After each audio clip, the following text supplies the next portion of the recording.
Perkenalkan rekayasa perangkat lunak. Nama saya Sama Antara Jumani dengan NIM 16 dari Prodi D3 Teknologi Komputer. Introduction to Software Engineering. Pertama, jelaskan apa itu software engineering.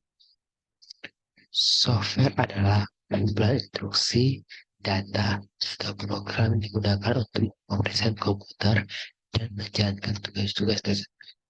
Berikut adalah beberapa penting tentang software. Software merupakan perangkat lunak komputer yang berbeda dengan hardware yang merupakan komponen fisik dari sistem komputer. Ada tiga hardware software yang umumnya digunakan oleh pengguna komputer: platform, aplikasi, dan user software. Software dapat dibedakan berdasarkan distribusinya, seperti open source, freeware, sandbox, atau komersial. 2. Jelaskan jenis-jenis software dan berikan contoh. Berikut adalah jenis-jenis software dan contohnya. Sistem operasi. Komponen yang terdapat pada mesin komputer. Contoh, Microsoft Windows, Linux, macOS. Program aplikasi dirancang untuk memenuhi kebutuhan tertentu. Contoh, Microsoft Office seperti Word, Excel, PowerPoint, atau Adobe Photoshop dan Corel Draw. Perangkat lunak pemrogram. Bahasa yang digunakan saat pemrograman. Contoh katakanlah Java, bahasa C, dan Python. Firmware. Perangkat lunak yang tertanam dalam perangkat keras. Contoh BIOS, firmware adapter. Dan terakhir, freeware. Tidak memiliki batasan waktu tertentu, tetapi fitur tidak jauh sempurna. Contoh Mozilla, Firefox, dan Python.net. Yang ketiga, mengenai proses framework dalam software engineering terdiri dari aktivitas. Jelaskan apa saja aktivitas tersebut. 1. Komunikasi. Aktivitas ini melibatkan pengumpulan kebutuhan pelanggan dan pembangunan saluran komunikasi yang efektif antara tim pengembang dan pemangku kepentingan. Aktivitas ini mencakup tugas-tugas seperti melakukan pertemuan, cara, dan diskusi untuk tujuan dan lingkungan proyek. Dan yang kedua, planning. Perencanaan aktivitas yang akan dilakukan dalam bangunan software. Ketiga, modeling. Umur model dari software yang akan dikembangkan. Dan yang keempat, contract construction, membangun software berdasarkan model yang telah dibuat. Dan yang terakhir, deployment, melakukan pengiriman software ke pelanggan dan melakukan perawatan jika diperlukan. Dan yang keempat, jelaskan apa yang dimaksud dan apa yang disebut dengan software proses.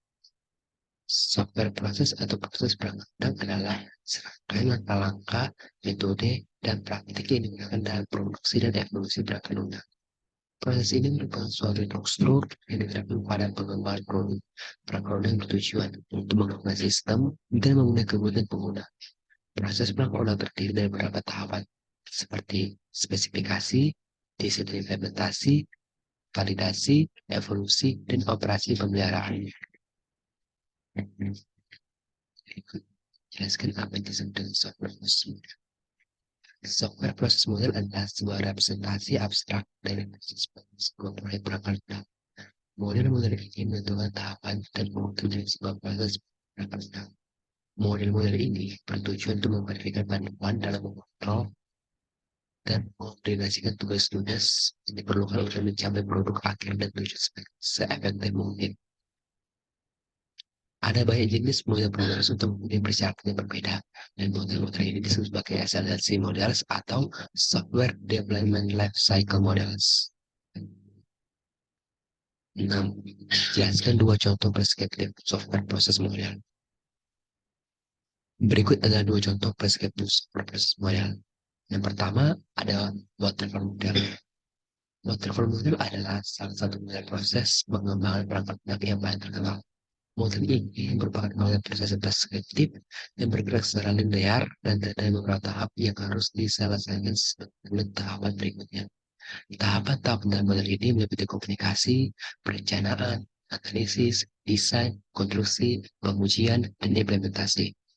Model ini cocok untuk proyek-proyek yang memiliki persyaratan jelas dan tidak banyak perubahan yang terjadi selama pengembangan. Dua, V-model. V-model adalah model proses preskriptif yang mirip dengan waterfall model. Namun, dengan pendekatan pada pengujian, model ini mendekatkan pada pengujian pada setiap tahap pengembangan perangkat lunak. Tahap-tahap dalam model ini memiliki analisis komponen dengan analisis kebutuhan, desain, implementasi, dan pengujian. Model ini cocok untuk proyek-proyek yang memiliki persyaratan yang jelas memerlukan pengujian yang ketat. Yang tujuh, jelaskan satu contoh agile model. Salah satu contoh agile model adalah Scrum. Scrum adalah sebuah framework kerja di bidang pengembangan perangkat lunak yang berfokus pada pengiriman pada secara bertahap dan terus-menerus.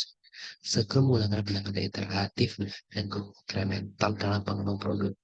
Dengan berbagai proyek menjadi beberapa sprint. Setiap sprint biasanya berlangsung selama 1 sampai 4 minggu dan diakhiri dengan bagaimana produk dapat digunakan. Scrum juga menekan pada kolaborasi tim yang erat dan komunikasi yang terbuka antara semua anggota tim. Selain Scrum, ada juga beberapa contoh agile model lain seperti Kanban, Extreme Programming atau XP, Lean, Feature Driven Development atau FDD, Dynamic System Development Method atau DSDM, dan Crystal. Yang kedelapan, jelaskan apa itu umbrella activity. Umbrella activity adalah serangkaian langkah atau prosedur yang diikuti oleh tim pengembang perangkat lunak untuk mempertahankan kemajuan, kualitas, perubahan, dan risiko dari tugas pengembangan mereka. Kegiatan payung ini akan berkembang melalui fase pandangan lurus dari pengembang perangkat lunak. Kegiatan umum ini berlaku untuk seluruh proyek perangkat lunak dan membantu tim pengembang perangkat lunak mengelola dan melacak kemajuan kualitas perubahan risiko. Beberapa contoh kegiatan pelayanan pengembangan produk sebagai berikut. Ada software project tracking and control, ada software quality assurance, ada SCM atau software configuration management, dan terakhir ada document preparation and production. Yang kesembilan, jelaskan jenis-jenis kebutuhan produk dan berikan contoh. Jenis-jenis kebutuhan perangkat lunak dapat dibagi menjadi dua jenis, yaitu ada kebutuhan fungsional dan kebutuhan non fungsional. Berikut penjelasannya dan contohnya. Satu, kebutuhan fungsional. Kebutuhan fungsional adalah kebutuhan yang berdasarkan fungsi atau tugas yang harus dilakukan oleh perangkat lunak. Kebutuhan ini menjelaskan apa yang harus dilakukan oleh perangkat lunak dan bagaimana perangkat lunak harus melakukannya. Contoh kebutuhan fungsional adalah satu, sistem harus dapat menghitung gaji karyawan berdasarkan jam kerja dan tarif per jam. Yang kedua, ada aplikasi harus dapat menyimpan data bank dan database. Yang ketiga, ada perangkat lunak harus dapat mengabarkan trafik data yang dimasukkan oleh pengguna. Dua, kebutuhan non fungsional. Kebutuhan non fungsional adalah yang mendefinisikan karakteristik atau atribut dan perangkat lunak. Kebutuhan ini menjelaskan bagaimana perangkat lunak harus berfungsi dan bagaimana perangkat lunak standar kualitas yang ditentukan. Contoh, satu sistem harus dapat menangani 1.000 pengguna secara bersamaan tanpa mengalami penurunan kinerja. Dua, antara muka pengguna harus menggunakan dan intuitif. Ketiga, perangkat lunak harus dapat berjalan pada sistem operasi Windows dan Linux.